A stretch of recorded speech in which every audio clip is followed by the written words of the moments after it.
무슨 권세와 이름으로 하는가라는 제목으로 말씀을 묵상하도록 하겠습니다. 오늘 질문을 합니다. 지금 이제 사도들이 이제 잡혔죠. 잡혀서 지금 하루 동안 옥에 갇혀 있는 그런 상황인데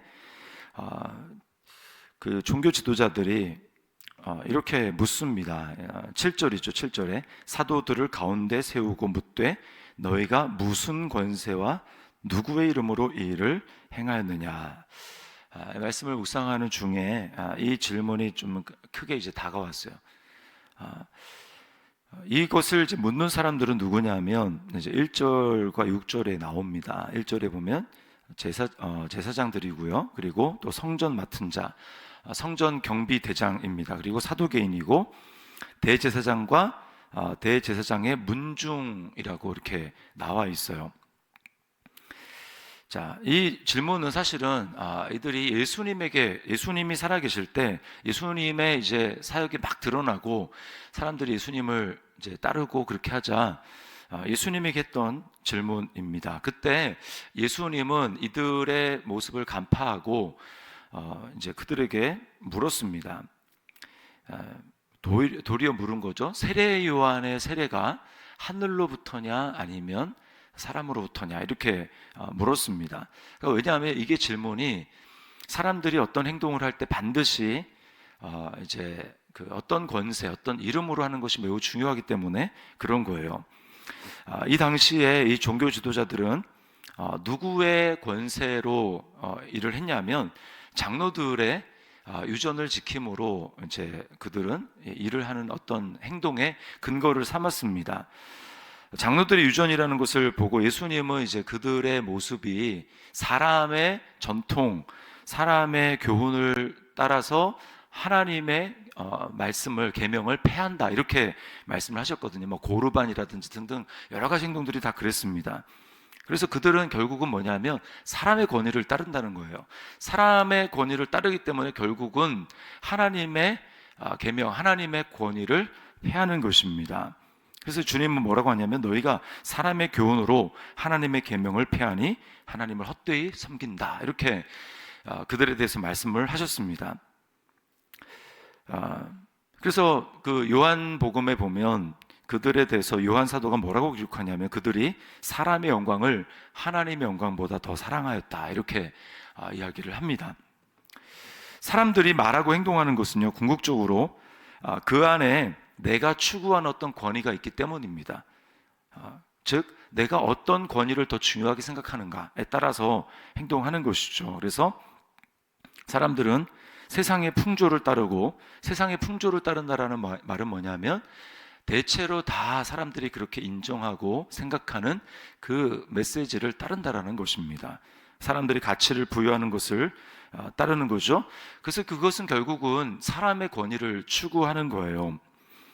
이 세상의 풍조와 사람들이 추구하는 가치는 결국 이 땅에 속한 것이고 이 세상의 임금인 마귀를 따르는 것입니다. 육신에 속한 것이고요. 그것은 로마서 8장 말씀에 의하면 하나님과 원수가 되는 것입니다. 육신을 따르는 자는 하나님을 기쁘시게 할 수 없고 또 하나님과 원수가 된다라고 말씀을 하시죠.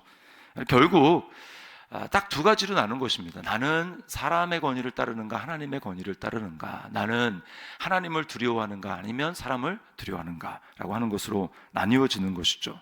결국 사람의 권위를 따른다라는 것은 하나님을 중심에 두는 것이 아니라 자기 자신, 사람을 중심에 두는 것이고 그것이 바로 이 세상에 살아가는 모든 사람들이 예수 그리스도를 주로 모시고 살아가지 않는 사람들이 따르는 죄의 본질입니다. 자, 그런데 오늘 사도들은 뭐라고 얘기하고 있습니까? 사도들이 이제 어제의 그 3장에 나왔던 사건 핵심이 이제 나면서 안진뱅이를 일으킨 사건이잖아요. 사도들은 이 질문을 받고 너희는 무슨 권세야 그 이름으로 이런 일을 하는 것이냐라고 물어봤을 때 사도들은 10절에 이렇게 이야기를 합니다. 10절에 나사렛 예수 그리스도의 이름으로 이 사람이 건강하게 되어 너희 앞에 섰느니라. 즉 우리가 행하는 그 권세와 이름은 바로 나사렛 예수 그리스도의 이름이다. 그리고 12절에 또 이렇게 얘기하죠. 천하 사람 중에 구원을 받을 만한 다른 이름을 우리에게 주신 일이 없음이라 라고 이야기를 하고 있습니다. 그러니까 예수 믿는 자, 그리스도의 사람이 되었다. 그리스도인이라는 것은 그리스도에게 속한 자다, 그리스도에게 소속된 자다, 그리스도에게 이제 그 산받은, 팔림받은, 그리스도의 이제 소속이 된 사람이다라고 하는 뜻이죠. 그리스도를 믿음으로 그리스도와 연합한 자로 그리스도 안에 거한다라고 하는 특권 중에 하나는 예수 이름의 권세를 얻는 것입니다. 예수 이름의 권세. 그러니까 성경에서 이름이라는 것은 그 존재랑 동일시되는 거예요. 그래서 십계명에 내 하나님의 이름을 만으로 여기지 마라. 하나님의 이름이 망령되어 일컬음을 받지 않도록 하라는 것은 곧 하나님 존재가 그렇게 되지 않도록 하라는 것입니다. 그래서 1계명부터 3계명까지는 사실은 같은 얘기를 하고 있는 것이죠. 예수 이름의 권세를 얻는다라는 것은 바로 예수님 자신을 우리에게 사용할 수 있는 권세를 주신다라는 거죠. 이것이 바로 우리가 새로운 피조물로 살아가는 바로 새로운 질서에 속한 특권이라는 것입니다. 특징입니다. 우리는 더 이상 이 세상에 속한 존재가 아닙니다. 이 땅에 살아가지만 이 땅에 속한 존재가 아닙니다. 왜냐하면 그리스도께 속했기 때문에 그래요. 하늘에 속한 존재가 되는 것입니다. 그리스도와 연합했기 때문에 그리스도가 이 세상에 속한 질서는 뭡니까? 죄를 따라 살아감으로 결국은 죽는 거 아닙니까? 근데 그리스도가 부활하셨다라는 것은 이제는 이 세상의 질서를 완전히 뒤집어 엎는 새로운 질서가 그리스도 안에 생겼다라는 거예요. 그러므로 그리스도 안에 살아간다는 것은 완전히 이 세상에 살아가지만 다른 어떤 질서에 속한 존재로 다른 권세의 다른 통치의 지배를 받고 그것이 일상화되는 삶을 살아간다는 것입니다. 그러니까 완전히 다른 차원의 삶을 우리가 예수 그리스도를 믿고 그리스도와 연합함으로 살아간다는 거예요. 그래서 우리는 육체의 죽음을 사람들은 죽는다고 생각하지만 우리는 사실은 죽음과 상관없는 존재입니다. 죽음과 상관없는 존재예요. 하늘에 속한 존재가 되었고 그리스도의 이름으로 믿음으로 살아간다는 것은 그리스도의 믿음을 행사하는 존재가 되었다는 것입니다. 베드로와 요한이 그래서 이 나면서부터 안진뱅이가 된 사람을 향해서 하나님 앞에 우리가 사실은 추구해야 될 믿음이기도 하고 우리가 사실은 훈련하고 연습해야 될 믿음이기도 한데요. 그들은 예수님과 똑같이 했습니다. 그렇죠? 그래서 이 안진뱅이를 고쳐주십시오라고 한 것이 아니라 그를 향해서 명령하지 않습니까? 일어나 걸으라. 나사렛 예수 그리스도 이름으로 일어나 걸으라. 그렇게 명령한 거지. 그들은 기도를 한 게 아닙니다. 그 사람을 향해서 명령한 거예요. 이거는요, 예수 그리스도의 그리스도처럼 그리스도의 이름의 권세가 주님이 승천하시면서 뭐라고 얘기하셨습니까?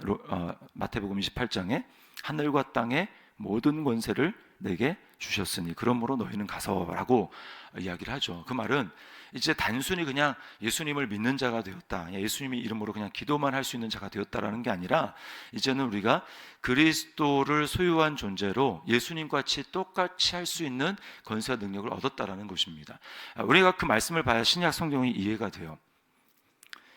예수님이 하셨던 방식입니다. 그래서 주님이 하나님의 아들로서 그렇다고 우리가 하나님이 되라는 얘기가 아니고 예수님의 이름을 우리에게 주셨다라고 하는 것은 우리가 그리스도처럼 똑같이 행할 수 있는 그 권세와 능력을 우리에게 주셨다라는 것입니다. 그래서 마가복음 16장 17절에는 믿는 자들에게는 이런 표적이 따르리니 곧 그들이 내 이름으로 귀신을 쫓아내며 새 방언을 말하며 그 다음에 뭐 뒤에 병을 고친다 이렇게 되어 있죠. 이게 바로 예수 그리스도의 이름의 그 권세로 살아가는 사람이라는 것입니다. 왜 우리가 이런 표적을 경험하지 못하는가? 결국은 우리의 믿음이 내가 정의한 믿음 어디까지 가능한가? 성경이 얘기하는 것을 그대로 받아들이지 못하고 우리가 내 틀로 그래도 이거는 좀 아니지 않나라고 하는 그 틀로 사실은 내 마음속으로 한정하기 때문입니다. 그래서 나타나지 않는 거예요. 그러나 주님께서는 마가복음에서도 그렇게 말씀을 하셨죠. 어떻게 이 나무가 뿌리채 이렇게 하루 만에 말랐을까요? 그렇게 주님 앞에 묻자 주님이 뭐라고 말씀합니까?